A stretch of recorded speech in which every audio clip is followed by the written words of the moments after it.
If you could see the world not as solid objects, but as energy fields, what would you see?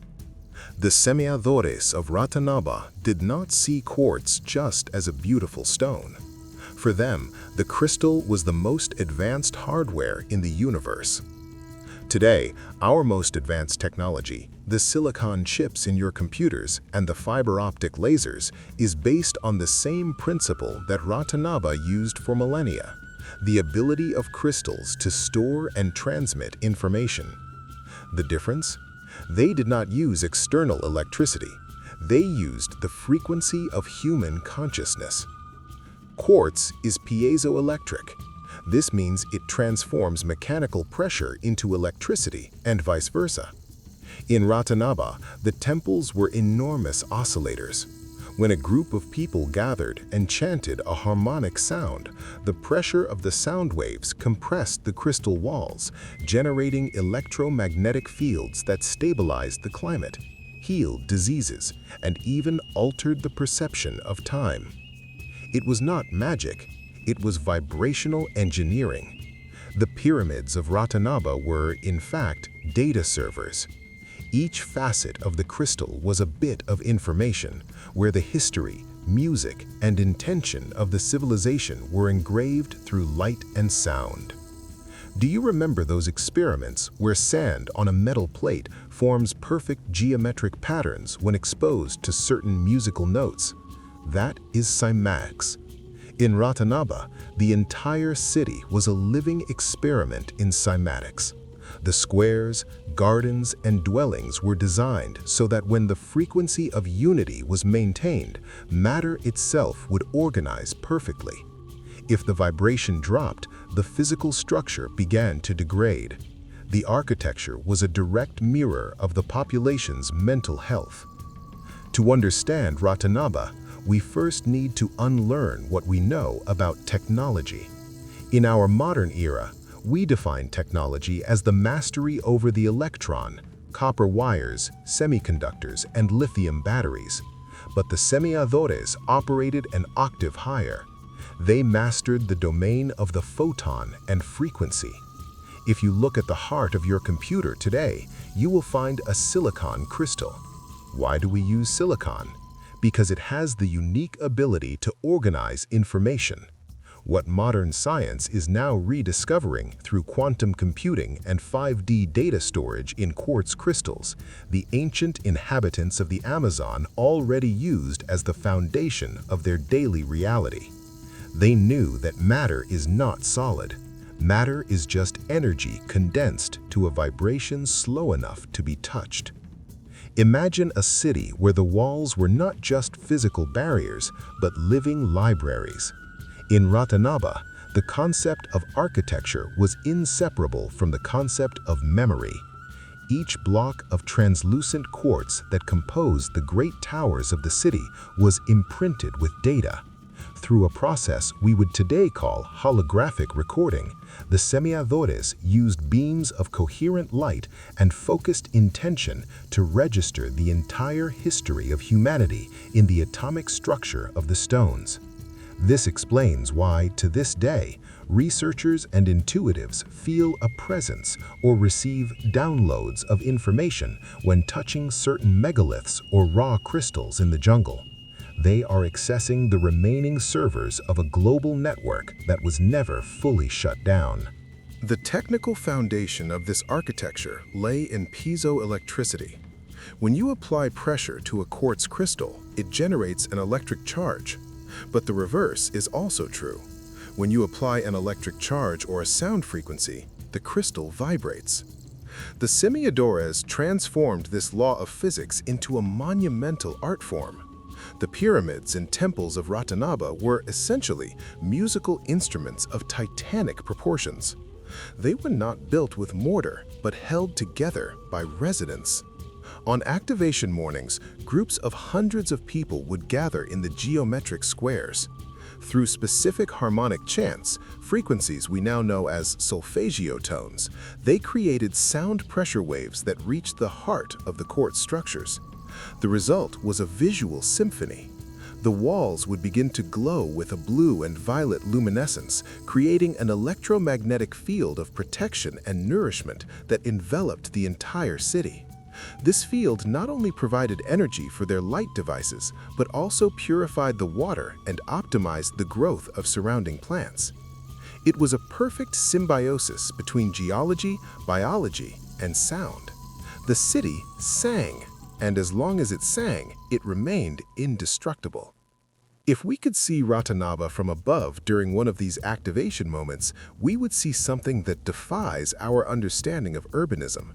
The city was not designed on paper, it was designed in the air through cymatics. Cymatics is the study of visible sound. When you place sand on a vibrating plate and play a note, the sand instantly organizes itself into complex geometric patterns. The semiodores knew that the universe is built on these patterns, the flower of life, the golden ratio, fractal geometry. Ratanabá was a stone mandala. Every street, every water channel, and every dwelling was positioned on a vibrational nodal point. This created a static resonance effect that prevented dissonant frequencies from entering. Diseases, thoughts of scarcity, and vibrations of fear could not sustain themselves within this architecture because their energetic signature was incompatible with the geometry of the place. It was an architectural immune system. By walking the streets of Ratanabá, your own body was recalibrated. Your DNA, which is a wave receptor, would align with the geometric perfection of the stones, resulting in a longevity and mental clarity that we consider mythological today. But how did they interact with this technology? There were no keyboards or touchscreens. The interface was coherent consciousness. The crystals of Ratanabá were sensitive to the electromagnetic field of the human heart. Modern science has already proven that the heart generates the strongest electromagnetic field in the body, thousands of times stronger than that of the brain. The semiodores trained from childhood to master heart coherence. When an inhabitant of Ratanabá wished to access information or light up their home, they did not flip a switch, they modulated their internal state. By entering a state of gratitude or deep peace, the signal emitted by their heart would interact with the city's quartz network. The crystal responded to intention. This made the technology of Ratanabá intrinsically ethical.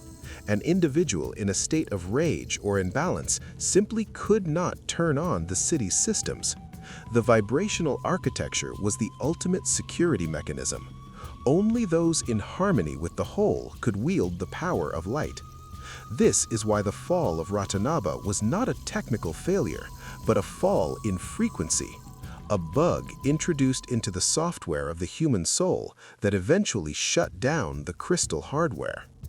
Today, when we look at the Amazon rainforest, we see only trees and rivers, but the semiodores saw the jungle as an advanced biotechnology laboratory. They did not deforest to build, they integrated. They created what we now call terra preta de indio, an anthropogenic soil that is not only fertile, but seems to have an intelligence of its own, capable of regenerating itself.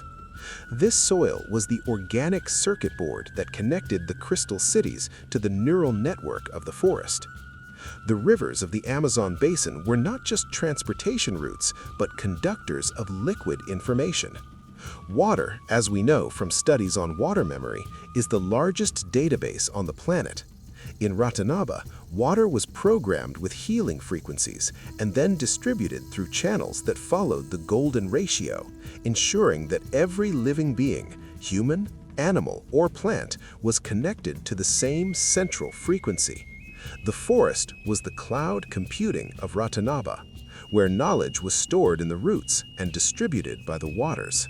If matter is just a frequency, then space and time are just the coordinates of that frequency.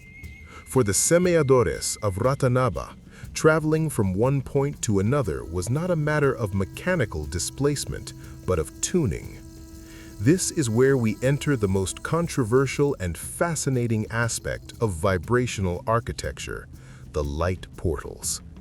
Unlike our asphalt roads, Ratanabá possessed frequency paths. Large stone arches composed of precise mixtures of quartz, mica, and noble metals functioned as low-energy particle accelerators. When two portals were calibrated to the same resonant note, the space between them collapsed. It was not science fiction, it was the extreme application of what quantum physics today calls entanglement. They understood that the Earth has meridians, lines of force known as ley lines. Ratanabá was built at the master intersection of these lines in South America, serving as a central repeater station. Through these portals, information and matter could be transmitted instantly to other points on the global network, from the pyramids of Egypt to the temples of Angkor Wat. To an outside observer, someone would simply disappear in a bluish glow in Ratanabá to reappear seconds later on another continent.